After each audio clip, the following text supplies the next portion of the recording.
আসসালামু আলাইকুম, welcome back to my channel. ইলিশ মাছ খায় না বা ইলিশ মাছ চেনে না এমন বাঙালি পাওয়া দুষ্কর। ইলিশ মাছ এমন একটা মাছ, সে যেভাবেই রান্না করা হোক না কেন স্বাদে কিন্তু অতুলনীয়। আর এখন যেহেতু ইলিশ মাছের মৌসুম চলছে, তাই বছরের অন্য সময়ের চেয়ে এই সময়ের ইলিশের স্বাদ ও গন্ধই যেন সব থেকে সেরা। ইলিশ যে কতভাবে রান্না করা যায় তা বলে শেষ করা যাবে না। ইলিশ মাছের এত প্রকারের রেসিপির মধ্যে আজ আমি ইলিশ পোলাওয়ের রেসিপি আপনাদের সাথে শেয়ার করব। ইলিশ প্রেমী যারা আছেন তাদের কাছে ইলিশ পোলাওয়ের স্বাদ যেন অমৃত। তাই পুরো ভিডিওটা না টেনে শেষ পর্যন্ত সাথেই থাকুন। প্রথমে একটা বাটিতে নিয়ে নিচ্ছি হাফ কাপ টক দই। দিয়ে দিচ্ছি 2 টেবিল চামচ পেঁয়াজ বাটা, 1 টেবিল চামচ রসুন বাটা, 1 টেবিল চামচ আদা বাটা, 1 চা চামচ ধনিয়া গুঁড়া, 1 চা চামচ জিরা গুঁড়া, 1 চা চামচ মরিচ গুঁড়া, আর দিয়ে দিচ্ছি স্বাদমতো লবণ। এখন এই সব কিছু একসাথে খুব ভালোভাবে মাখিয়ে নিব।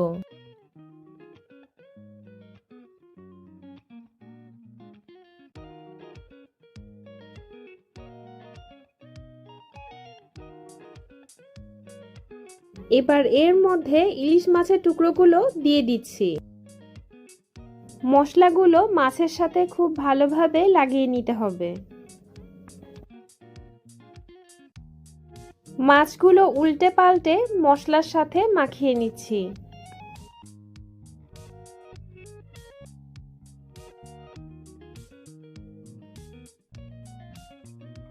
আজকের ইলিশ পোলাও রান্না করার জন্য এখানে আমি 5 টুকরো মাছ নিয়েছি, আর এই মাছটার ওজন ছিল 1 কেজি 300 গ্রামের মতো।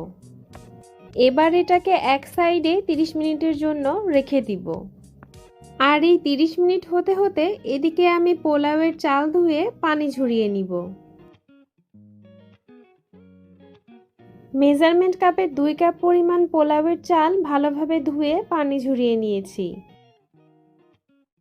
চুলায় একটা প্যান বসিয়ে এর মধ্যে দিয়ে দিচ্ছি হাফ কাপ পরিমাণ সয়াবিন তেল। তেলটা হালকা গরম হয়ে গেলে এর মধ্যে দিয়ে দিচ্ছি হাফ কাপ পেঁয়াজ কুচি। পেঁয়াজটাকে হালকা একটু ভেজে নিব।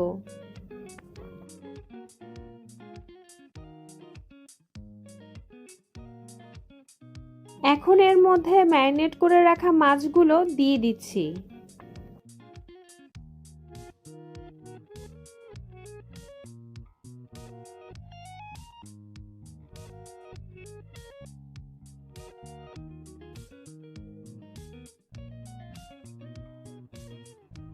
চুলার ফ্লেমটাকে মিডিয়াম থেকে একটু লোতে রেখে মাছগুলো রান্না করে নিব।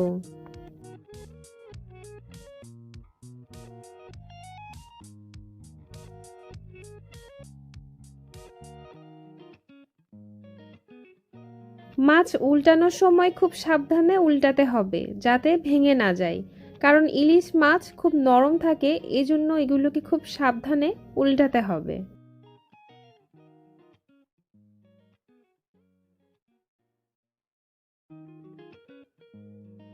মাছগুলো 5 থেকে 10 মিনিটের মতো রান্না করে নিব।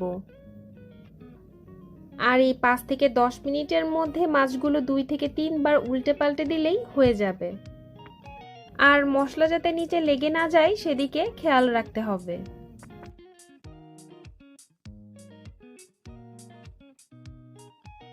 মাছগুলো রান্না করা প্রায় হয়ে গেছে, এবার আমি চুলাটা বন্ধ করে দিব।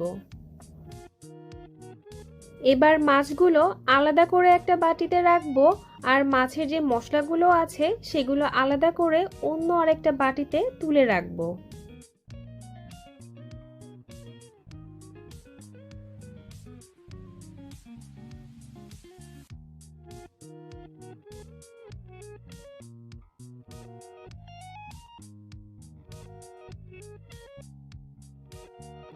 এখন পেঁয়াজ বেরেস্তা করার জন্য একটা পাত্রে 1.25 কাপ সয়াবিন তেল দিয়ে দিচ্ছি, আর এই সয়াবিন তেলের সাথে 1 চা চামচ পরিমাণ ঘি আমি অ্যাড করে দিয়েছি।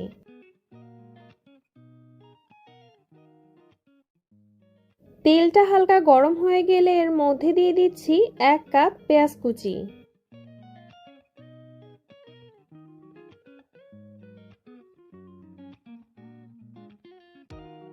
আর এই পেঁয়াজ বেরেস্তা হালকা ব্রাউন কালার হওয়ার পর তেল ঝরিয়ে আলাদা একটা বাটিতে তুলে রাখবো।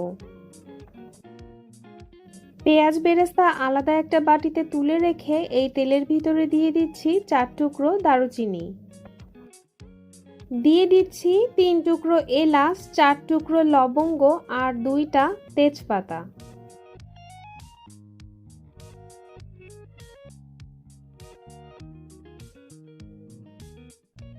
এবার এগুলোকে হালকা একটু ভেজে এর মধ্যে দিয়ে দিব 1/3 কাপ পেঁয়াজ কুচি।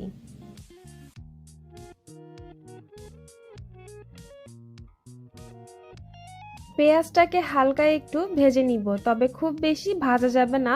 একটু কাঁচা থাকা অবস্থায় এর মধ্যে পোলাওয়ের চাল দিয়ে দিব।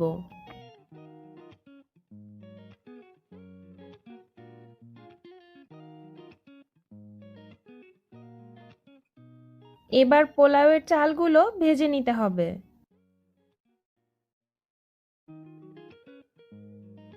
দিয়ে দিচ্ছি স্বাদ মতো লবণ।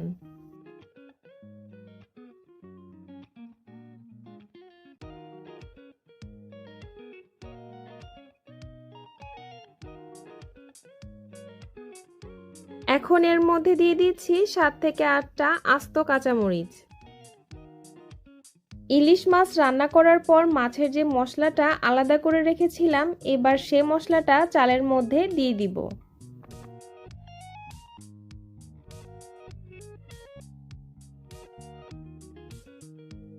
এই মশলাটাকে পোলাওয়ের চালের সাথে খুব ভালোভাবে মিক্স করে নিচ্ছি।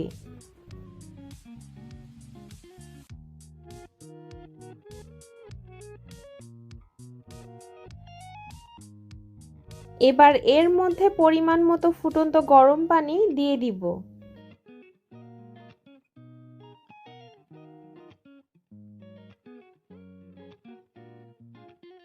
খুব ভালোভাবে নেড়ে ঢাকনা দিয়ে ঢেকে দিব আর চুলার ফ্লেমটাকে মিডিয়াম থেকে একটু লোতে রাখবো।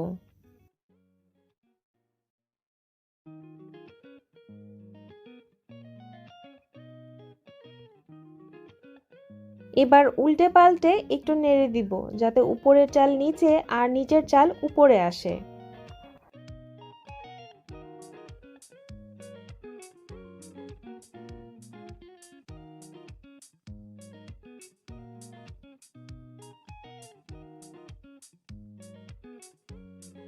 এখন উপরে দিয়ে দিচ্ছি পেঁয়াজ বেরেস্তা।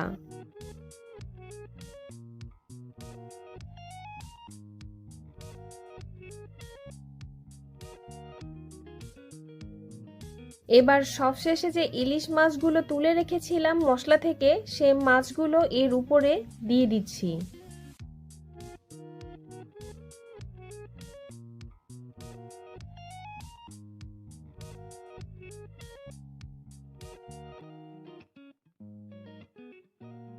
মাছগুলো দেওয়ার পর একদম লো ফ্লেমে ঢাকনা দিয়ে ঢেকে দিব 3 থেকে 4 মিনিটের জন্য। তৈরি হয়ে গেল ইলিশ পোলাও। আজকের রেসিপিটি কেমন লাগলো অবশ্যই আমাকে কমেন্ট করে জানাবেন। ভালো লাগলে একটি লাইক দিবেন, সেই সাথে ফ্রেন্ডস এবং ফ্যামিলির সাথে শেয়ার করবেন। নতুন আরও রেসিপি পেতে আমার চ্যানেলের সাথেই থাকুন। আজকের মতো এখানেই বিদায় নিচ্ছি। আল্লাহ হাফেজ।